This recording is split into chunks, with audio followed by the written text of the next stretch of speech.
नमस्कार दोस्तों, welcome back to my channel once again. तो आज मेरे ट्रांसप्लांट का सेकंड मंथ यहाँ पे स्टार्ट हो चुका है। ऑलमोस्ट यहाँ पे 35 से 36 डेज हो चुके हैं मेरा ट्रांसप्लांट हुए हुए। तो कंडीशन की अगर मैं बात करूँ, यहाँ पे आप देख सकते हो जितना भी मेरा ये ट्रांसप्लांटेड एरिया है, जहाँ पे जितने भी हेयर फॉलिकल्स लगे थे, जितने भी नए ट्रांसप्लांटेड हेयर्स लगे थे, उसमें से 80% बाल जो है यहाँ पे शेडिंग फेज में जा चुके हैं, यानी कि वो झड़ चुके हैं। तो आपको यहाँ पे खाली खाली नज़र आ रहा होगा। तो सेकंड मंथ बहुत ही क्रूशियल होता है। यहाँ पे काफ़ी लोगों को ये लगता है कि उनका जो ट्रांसप्लांट जो उन्होंने करवाया था वो पूरे तरीके से यहाँ पे फेल हो चुका है, आपके बाल वापस नहीं आएंगे। ऐसा कुछ भी नहीं है। ये प्रोसेस का एक पार्ट है शेडिंग फेस भी। तो ऑल आप देख सकते हो यहाँ पे शेडिंग फेस यहाँ पे हो चुका है। तो कल परसों मैंने अपने क्लिनिक को विजिट किया था, यहाँ से मैंने ट्रांसप्लांट करवाया। तो वहाँ पे मेरे को पीआरपी इंजेक्शन दिए गए। पीआरपी की अगर मैं बात करूँ तो उसके लिए आपको क्या होता है कि आपका ब्लड निकाला जाता है 20 ml। तो उसको मशीन में डाल दिया जाता है फॉर 20 to 25 मिनट्स। तो 25 मिनट्स के बाद वो क्या होता है, जितना भी आपका ब्लड होता है उसमें से जो प्लाज्मा रिच प्लेटलेट्स होते हैं, प्लाज्मा रिच प्लेटलेट्स, उनको अलग किया जाता है तुम्हारे ब्लड से और उनको इंजेक्ट किया जाता है आपके सिर पे। तो यहाँ पे इंजेक्ट किया जाता है। पेन का काफ़ी लोगों को इशू रहता है, काफ़ी लोग मैसेज करके पूछते रहते हैं कि कितना पेन होता है। तो मैं आपको बता दूं, हल्का हल्का जैसे कोई नीडल आपके सिर पे अगर लगती है तो आपको पेन तो होता ही है, हल्का हल्का आपको पेन होता है। ऐसा बिल्कुल भी नहीं है कि बिल्कुल आपको पेन नहीं होता है। लेकिन यहाँ पे जो अच्छे क्लिनिक होते हैं वो क्या करते हैं, आपको जब भी इंजेक्शन लगाते हैं तो साथ के साथ वो मसाजर भी लगा देते हैं, जिससे कि आपका पेन जो होता है डाइवर्सिफाई हो जाता है, आपको इतना ज़्यादा पेन नहीं होता है। तो वहाँ पे मसाजर का यूज़ किया गया और मेरे को यहाँ पे इंजेक्शंस लगाए गए। तो ये मेरा पीआरपी कंप्लीट हो गया। उसके बाद मैं अगर आपको ट्रांसप्लांट की बात करूँ तो यहाँ पे कॉस्ट जो अभी तक जो हमारी कॉस्ट लगी थी वो थी 47,000 के आसपास। और इसमें एडिशनल कुछ चीज़ें आई हैं, क्योंकि यहाँ पे मेरे को कुछ मेडिकेशंस भी इन्होंने दी हैं। तो मेडिकेशंस की अगर मैं बात करूँगा, कौन कौन सी मेरे को मेडिसिन दी गई है, तो कैसे कैसे मैंने उनको यूज़ करना है, कितना खर्चा मेरा उन पे आया है, मेडिसिन के यूजेस क्या हैं, उनके साइड इफ़ेक्ट क्या हैं, हर एक मेडिसिन की मैं यहाँ पे बात करूँगा। तो आप देख सकते हो अपनी स्क्रीन पे। तो कुछ इस तरीके की मेडिसिन मेरे को यहाँ पे मिली हुई है। तो वन बाय वन हम बात करेंगे मेडिसिन की।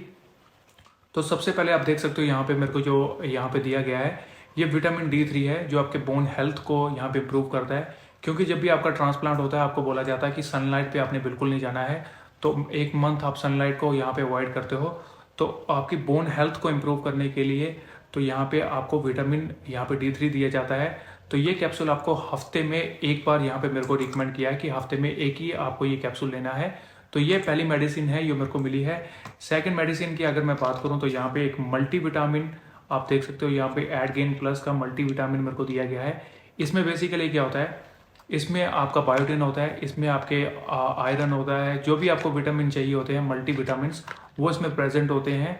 तो आपके जो भी आप खाना पीना, अच्छा खाना पीना अगर खाते हो तो उसमें से जो भी विटामिन होते हैं जो आपके हेयर की हेल्थ के लिए यूज़ होते हैं वो एक्सट्रैक्ट किए जाते हैं। तो ये विटामिन बहुत ज़रूरी है। तो ये आपको दिया जाता है। और इनके मैं साइड इफ़ेक्ट्स की अगर मैं बात करूँ, विटामिन D3 की अगर साइड इफ़ेक्ट की बात करूँ तो यहाँ पे आपको इंडाइजेशन हो सकती है इसके साइड इफ़ेक्ट। और सेकंड चीज़, अगर आपकी बॉडी में विटामिन डी की मात्रा ज़्यादा हो जाती है, सबसे ज़्यादा आपकी विटामिन D हो जाता है, तो आपके किडनी में स्टोन भी हो सकता है। तो कृपया साइड इफ़ेक्ट देख के ही अपने डॉक्टर से कंसल्ट करें, उसके बाद ही इन मेडिसिन को आप कंज्यूम कीजिए। वैसे अब अगर मैं मल्टीविटामिन की अगर बात करूँ तो इसमें आपको कुछ नॉर्मल से साइड इफ़ेक्ट देखने को मिलेंगे, जैसे इंडाइजेशन होगा, स्टोमक अपसेट रहेगा, गैस्ट्रिक प्रॉब्लम हो सकती है। तो वो कुछ चीज़ें यहाँ पे मल्टीविटामिन से हो सकती है। उसके बाद नेक्स्ट मेडिसिन की अगर मैं बात करूँ जो कि मेरे को रिकमेंड की गई है, वो है यहाँ पे फिनेस्ट्रॉइड। फिनेस्ट्रॉइड की अगर बात करूँ तो आपको जो एंड्रोजेनेटिक जो एलोपीशिया होता है, जो आपको मेल पैटर्न बाल्डनेस होती है, उसको रिवर्स करता है, उसके लिए ये फिनेस्ट्राइड यूज़ होता है। लेकिन फिनेस्ट्राइड एक काफ़ी यहाँ पे स्ट्रॉन्ग ड्रग है।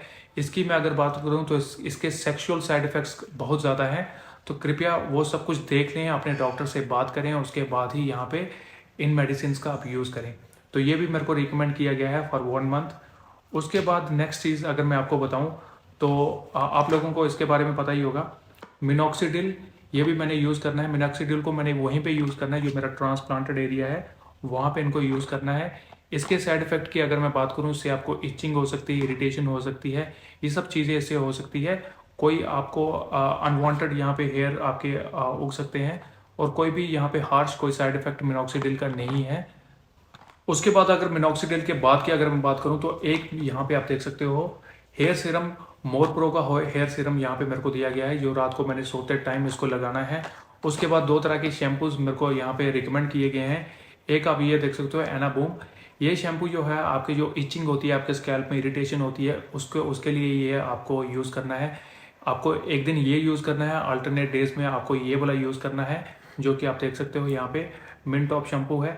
ये एंटी डैंड्रफ शैम्पू है, किसी भी तरीके का आपको डैंड्रफ होता है तो वो आपने यूज़ करना है।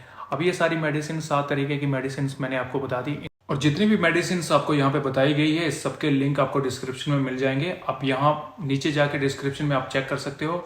आपको फिनिस्टाइड अलग से लेने की ज़रूरत नहीं है। आपको एक एक्स्ट्रा मिनॉक्सिडिल का लिंक मैंने नीचे दिया हुआ है, जिसमें आपको फिनिस्टाइड भी आपको बीच में मिलेगा, तो चेकआउट कर सकते हो। उनके खर्चे की अगर बात करूँ तो मिनिमम यहाँ पे 3000 से लेके आपका 3500 तक का खर्चा आएगा। तो आप 47 में 3000 अगर प्लस कर देते हो तो ऑलमोस्ट अभी तक की अगर मैं बात करूँ तो मेरे हेयर ट्रांसप्लांट की कॉस्ट है यहाँ पे 50,000 के आसपास। और मैंने कैसे कैसे इनको यूज़ करना है वो मैं आपको बता देता हूँ। सबसे पहले आपने सुबह उठ के किसी भी एक शैम्पू से, अगर आप एक दिन ये यूज़ कर रहे हो तो आपको एक दिन ये यूज़ करना है। अगर आप अगले दिन ये यूज़ कर रहे हो तो ये आपको ये यूज़ करना है। अल्टरनेटिव डेज में अपने शैम्पू को यूज़ करना है और उनको 5 मिनट तक आपने लगे रहने देना है। उसके बाद आपने अपने हेड को वॉश कर देना है। हेड को वॉश करने के बाद आपने क्या करना है, ये मिनॉक्सिडिल लेना है। जो इतना भी आपका ट्रांसप्लांटेड एरिया है, मैं अगर अपने ट्रांसप्लांटेड एरिया की बात करूँ तो मेरा ये सिर्फ इतना सा एरिया जो है वो ट्रांसप्लांटेड है, तो उसमें आपने ये मिनॉक्सिडिल के ड्रॉप को लगा के अच्छी तरह से यहाँ पे मिनॉक्सिडिल को अप्लाई करना है अपने ट्रांसप्लांटेड एरिया पे।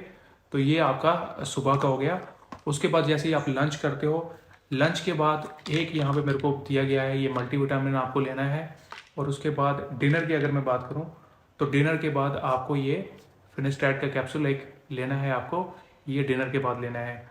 उसके बाद अगर यहाँ पे बात करूँ यहाँ पे मैं रात की, तो रात को फिर से आपको मिनॉक्सिडिल को अप्लाई करना है अपने ट्रांसप्लांटेड एरिया पे। और जैसे आप मिनॉक्सिडिल को अप्लाई करते हो उसके 1 घंटे के बाद आपने मोर प्रो का जो सीरम है इसको पूरे हेड पे आपने यहाँ पे अप्लाई करना है। तो कुछ इस तरीके की रूटीन मेरे को अभी तक यहाँ पे बताई गई है, तो ये मैं फॉलो कर रहा हूँ। रिजल्ट जैसा भी होगा, कैसा भी होगा, वो मैं आपके सामने यहाँ पे लाऊंगा। उसके लिए आपको चैनल को सब्सक्राइब करना होगा, ज़्यादा से ज़्यादा वीडियो को लाइक करें, और फिर भी अगर कोई डाउट रहता है आपके मन में तो कमेंट सेक्शन में आप पूछ सकते हो, नहीं तो मेरे इंस्टाग्राम पे मेरे को फॉलो कर लीजिए। मेरा इंस्टाग्राम आपको यहाँ पे दिख रहा होगा, नीचे डिस्क्रिप्शन में आपको मिल जाएगा, वहाँ पे जाके मेरे इंस्टाग्राम पे फॉलो कर सकते हो। वहाँ पे भी आप मेरे को यहाँ पे क्वेश्चंस पूछ सकते हो डिफरेंट तरीके के। काफ़ी लोगों ने अपने सिर के पिक्चर्स मेरे को यहाँ पे भेजते हैं, उसके बाद वो पूछते हैं कि मेरे को यहाँ पे PRP करवाना चाहिए कि ट्रांसप्लांट करवाना चाहिए। तो उसके ऊपर भी एक डिटेल वीडियो मैं लाऊंगा कल या परसों। तो मेक श्योर कीजिए कि चैनल को सब्सक्राइब करें, वीडियो को ज़्यादा से ज़्यादा लाइक करें और बेल आइकन को भी हिट कर दें, ताकि कोई भी नेक्स्ट वीडियो मैं बनाऊंगा तो आपको नोटिफिकेशन आ जाएगी। तो आज की वीडियो में बस इतना ही, मिलूंगा आपसे नेक्स्ट वीडियो में। Till then guys, take care.